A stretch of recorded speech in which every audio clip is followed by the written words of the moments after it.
Alright, how you doing everybody? My name is Kinesis and welcome back to Thrive. Now if you'll notice in the corner, potentially, I don't know how that's working out for everyone, but my cat's in here, so if you hear him meowing, don't feel bad for him.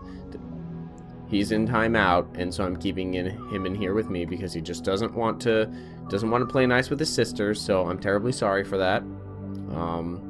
But I said I was going to record Thrive this week, and I'm going to fucking record Thrive this week. So, what are we going to talk about today? Today, we're going to talk about the most recent developer mini update, which actually happened a while ago. It happened before I actually even recorded my last video, but I wanted to talk about it because I thought it was a really interesting thing to talk about.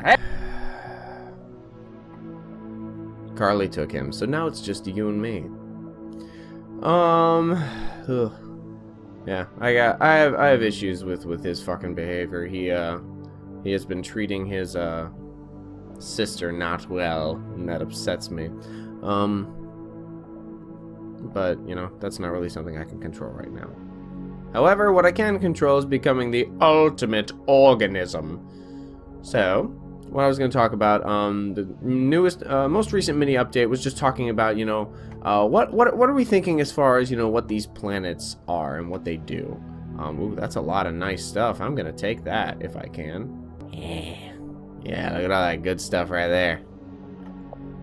Mmm, tasty, tasty, tasty. Give me all that good. And last but not least, yeah, I'm going to take you over and you're going to, the wiggling is getting to me again. All those flagellum. All those sexy flagellum. Anyway, I thought it was an interesting concept because it was just talking about, you know, what needs to happen for life to exist on a planet. And I thought that was, you know, a really good question to ask. And of course, I immediately thought of a history of the world by that one dude who did a history of Japan, which I thought was a wonderful video, and if you haven't seen it, you need to go watch it because it is a masterpiece, both video-wise and just a pinnacle of humor. So what is needed to create life? Well, for those of you who didn't really pay too much attention in Earth Science class, those of you who are American and have to suffer through our education system, I'm terribly sorry for the rest of you who know what I'm talking about, but you know, I'm just kind of gonna drivel on just to fill the space here because I'm gonna pretty much do what I'm always doing in this video, which is just eat stuff, and you know, that gets boring after a while. And I'd also like to figure out the key commands for me to be able to have the poison molecules, the poison organs, so that I can, you know, kill shit, because I thought that'd be fun. Wow. Everything is doubling. That's always nice. So what happens? First, a planet needs to have a buttload of heat. It starts off as just this bundle of gases and hot molten rock, and like nothing is liquid because it's just so fucking hot. And then eventually it starts cooling down, getting closer together, and you know, something happens, like it gets hit by a moon, or it has a moon already. And that creates tidal forces, and what happens is the CO2, it has to be predominantly CO2, as far as we know, and then that will create an atmosphere that is dense enough to allow water to become liquid, and from there, it will condense and everything will start cooling off, and then these volcanic vents that are just spewing up material after material will start exploding. So it gets so dense, water liquefies, and you know, and there's a bunch of other gases in the atmosphere as well, but they just kind of like dissolve into the ocean, and then you have a planet that's mostly water. And then a bunch of seismic activity will, you know, allow for single-celled organisms to just appear and exist. And after that, it's just a matter of whether or not you give a shit, which you don't. Getting me some ATP. More flagellum, I say. More.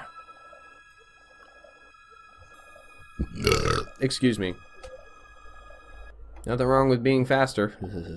Then life begins, and then it's the single-celled organism race to survive, and everything is trying to not get eaten or eat everything it can, and it's just this terrifying cycle of evolution and mutation, and some things work, and you know, creatures get more complex and survive, or if it doesn't work, and it just entire species will die off.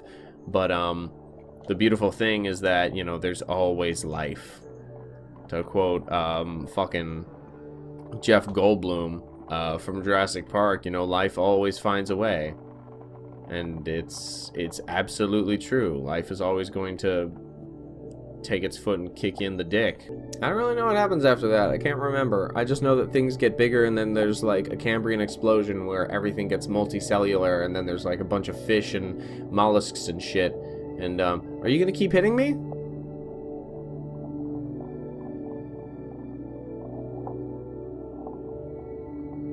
Hello? I think that dude ran out of poison to shoot at me. I think that's what happened. Why does it take so long to die? This is more agonizing than real death. I mean, I doubt that's the case, but... Kill me! Yay, I'm dead. This is about to be a real short trip if I don't find any oxygen. Or glucose. Man, what a fucking shit show. That was some fucking bullshit.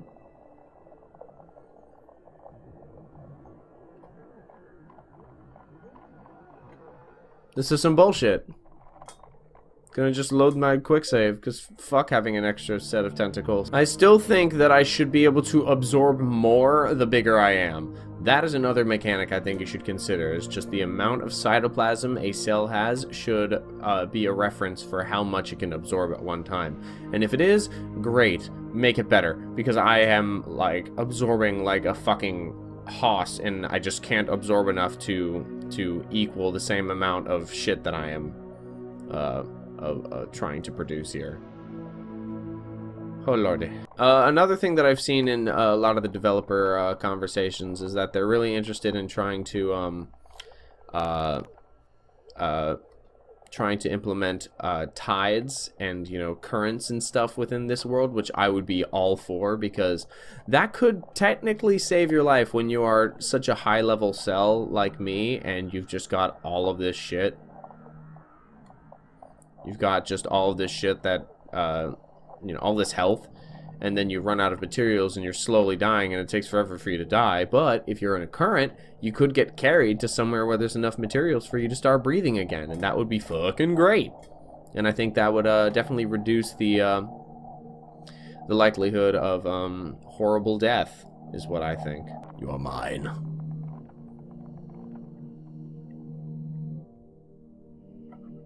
Thank you for your service to the crown. That didn't make any sense, but you know, whatever. I'll get there eventually. Oh god, look at all this ATP I'm creating. Oh my god. Oh yes. Oh, that ammonia. Oh, that tasty, tasty ammonia. Oh yeah, look at that. You want that good good? I got that good good. Oh hey, I can split again. Let's see if this will kill me.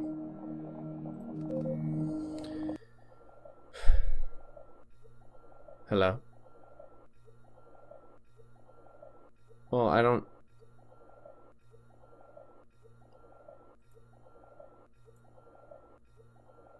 I hate it when this happens. This makes no sense to me.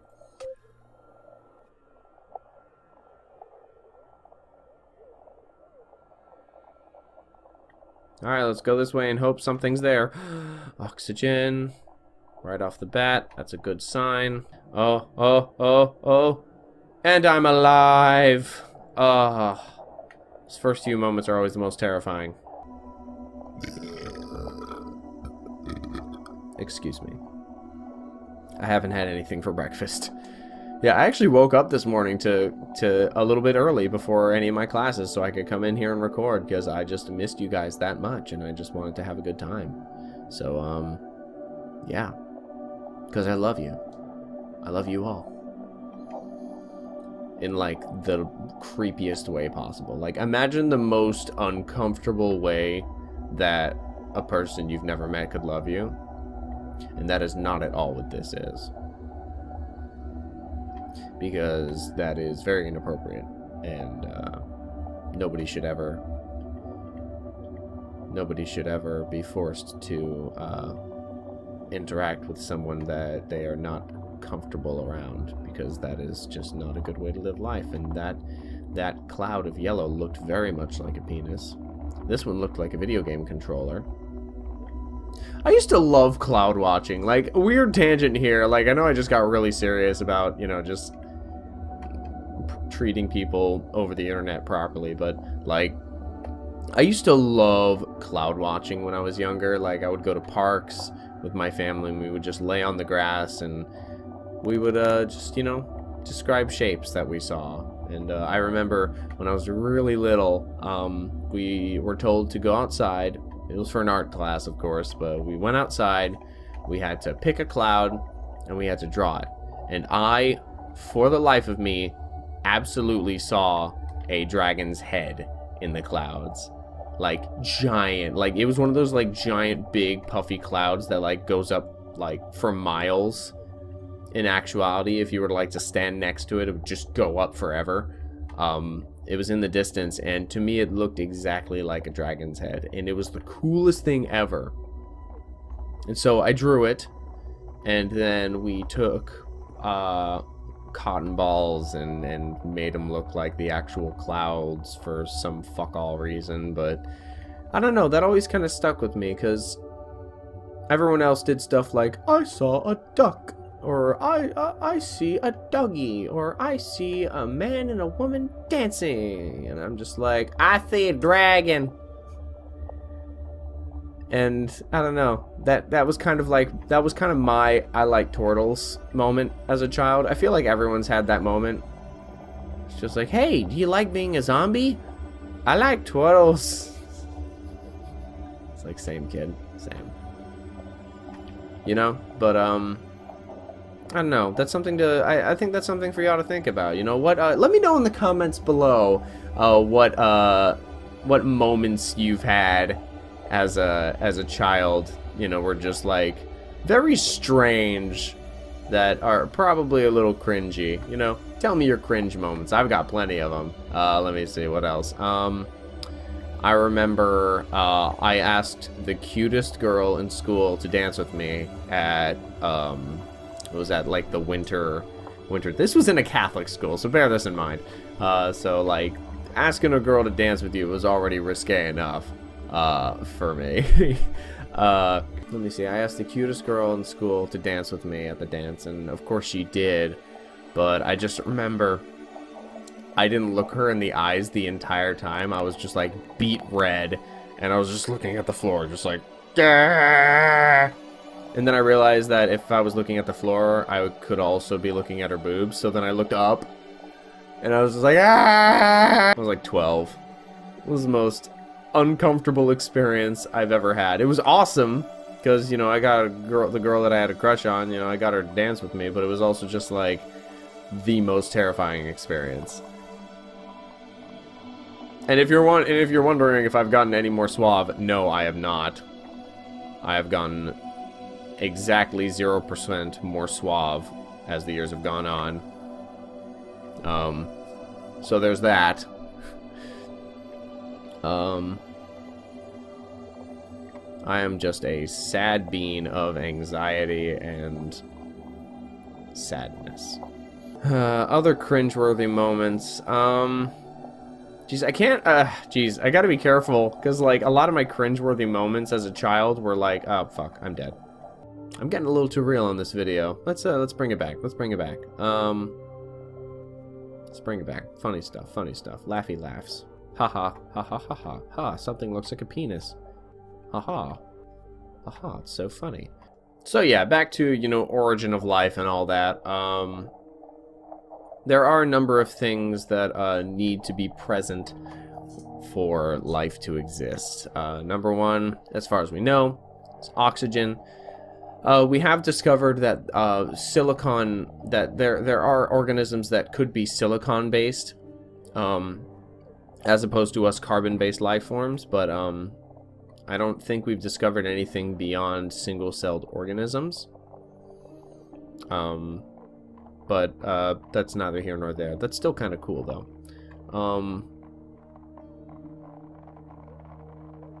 What else? So we need carbon, oxygen. You need some kind of, you know, oxygen exchange apparatus. So it would, you know, be the way fish or mammals breathe. That is kind of a more complex version of it. With these cells, it's more just, I need oxygen to enact certain chemical reactions to keep myself alive. Which is, you know, what happens. Which is what's happening here. In a... Almost, this is also like even this, with it being as number crunchy, and like this here feels like, I don't want to compare it to Spore, but I have to compare it to Spore, because that is the only other thing I can really compare this to. I've also found a couple other cool space survival games that I'll be trying to play, so keep an eye out for that. Now that I don't know why it popped into my head. This is to Spore what Pathfinder is to, like, D&D. Because, like, Pathfinder is super number crunchy. You know, there's numbers for everything. You get plus something to this because XYZ reason. And that's perfectly fine. And honestly, I enjoy the concept of that. However, I do find myself enjoying 5e D&D better, only because as a DM and as a player, because I feel like it offers more reasonable possibility for success, whereas in a number crunchy game like Pathfinder, or hell, even D&D 3.5, you know, they have set base DCs for certain things, and it feels unrealistic in its realism. You know, it feels like it's trying so hard to, you know, show like, oh, this is what your character would actually have to be able to do this, and I'm just kind of stuck with the whole concept of, yeah, but how does that help the story? Like, let's say you've got a character who needs to jump 6 feet in the air to get something, and jumping 6 feet in the air is fucking almost impossible. Like, there are people who can do it. Like, Mikhail Baryshnikov would laugh at that shit. But, if you don't know who that is, what the fuck's wrong with you? Google that shit. One of the greatest dancers of all time. You know, and the DC for that is fucking 20. And you gotta roll an 18 or higher to get that, because you have a jump modifier of 2 because you're stupid, or just not very strong. Then, you know, you're kind of stuck, and you gotta figure some other way out of it. And I guess, you know, finding ways to, you know, lower the DC of something, or ways to get around an impossible task is kind of the whole point of it. You know, that's the way to make a puzzle in D&D. There are 2 kinds of puzzles in D&D, and I can't believe I'm actually lecturing on D&D during a Thrive gameplay video, but you know what? I'm on a roll, and we're gonna keep going with this. 2 kinds of puzzles, all right? There's a puzzle that challenges the players. There's a puzzle that challenges the players. Well, all puzzles challenge the players, but there's 2 kinds of puzzles. There's a puzzle that only the players would be able to solve. And then there's a puzzle that the player characters would be able to solve. And what I mean by that is, you give someone a riddle that doesn't challenge the player characters' minds. That challenges the characters' minds. You give someone a riddle, and they'll spend 10 minutes looking at you, Connor. Then they'll spend 10 minutes to an hour trying to figure out the answer. Was glove. Fucking... I was so salty about that, but, you know, whatever. We're fine. The riddle was, I have 4 fingers and a thumb, what am I? And I was like, a hand? And he was like, no. What the fuck? But it's a glove, so. Like, I get it, but I'm also mad because I get it.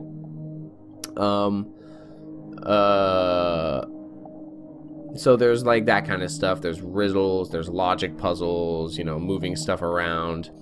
And then there's my favorite kind of puzzle, which is you give the players an impossible task. Like, let's say there is a chasm in front of them. Go classic. There's a chasm in front of them, and it is way too far to jump. And that's it. That's all you do. You let them figure it out. They'll probably go back into the previous room and grab a bunch of wood from a chair that they smashed and construct some sort of bridge or springboard, you know? Like, they'll think outside the box. When you force your players to think outside the box, you are doing it right. And when you give your players a puzzle that challenges both the PCs and the players, you're doing it right. Now, that being said, I love a good riddle, you know. I love giving my players riddles, and I'm going to do that a lot. Mostly as revenge, but, you know, also because I love giving my players riddles. Can I get some glucose, please?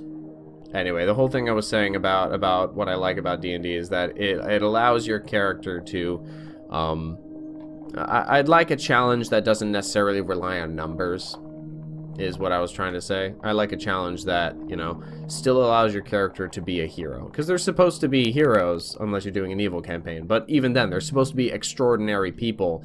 And, you know, if they have to jump 6 feet, let them jump fucking 6 feet. So there's that. But I was comparing this to it because, you know, this is obviously still a very number crunchy game, but, and it also feels a little ephemeral. Like, you're not really sure what's going on, you know? Like, things are just happening. And that's kind of it. And here's the part where I die. Load game. Oh! I can cheat it a little. Alright. I now have double my ATP when I started. Look at that. Alright, so just quick save after you spawn. Alright, that's a good thing to know. Yeah, because you're supposed to start with like a percentage of your ATP filled so that you don't fucking die just by existing. Ooh, a sound effect. Haven't heard one of those in a while. Yeah, so the big thing I just want to see fixed is the editor, maybe. The editor and the material absorption when you're a large cell. I'd like to see a little more of that because, you know, I made myself large so that I could absorb anything. And it seems to have backfired because I have all of this health and it takes fucking forever for me to die. So I'd like to see a different mechanic for absorbing of materials. Instead of just a radius around the nucleus, I'd like to see, like, actually based off of the size of the cell. I think that'd be really good. Another thing I'd like to see is the implementation of currents. That would be fucking awesome, to actually implement currents and you know, just something as simple as just having a little particle effect. And I feel like that would make it feel more like a game, just having a world to interact with, as opposed to just floating around and eating shit, you know? I feel like that would certainly affect the gaminess of it all. That's just my take on that. Also, I'm officially classified as a senior in college. Yay! This is not going to be my last year, though. Sorry to break it to you, but I am still going to be in college for the next... I don't know, actually. I don't know how much longer I'm going to be in college. I think I've reached critical mass as far as, you know, what you can do without using console commands. Oh, also, if you guys know of, any console commands that there are, if there's a debug screen that I need to open up. I would very much like to allow myself to be able to have chloroplasts or whatchamacallits,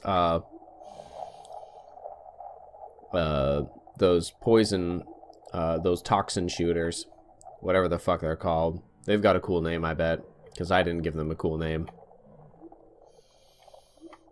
What is with all of this carbon dioxide everywhere? Like, am I somewhere particular right now? Am I in a volcano? Is that what this red is? It's such a struggle to fucking breathe. Ah, breathing is exhausting. Just being alive is exhausting. Okay, yeah, I'm gonna end it there, so... Thank you all so much for watching. If you enjoyed this, please go kick tomorrow's butt, because if you don't, it's gonna kick yours, and I cannot wait to see you on the next adventure. And let me know in the comments below what you would like to see. If there are any cool games out there that I haven't quite noticed yet, let me know. And I'll see if I can play them, because that'd be really fun. So, I'll catch you on the next one. Oh, it's good. Huh?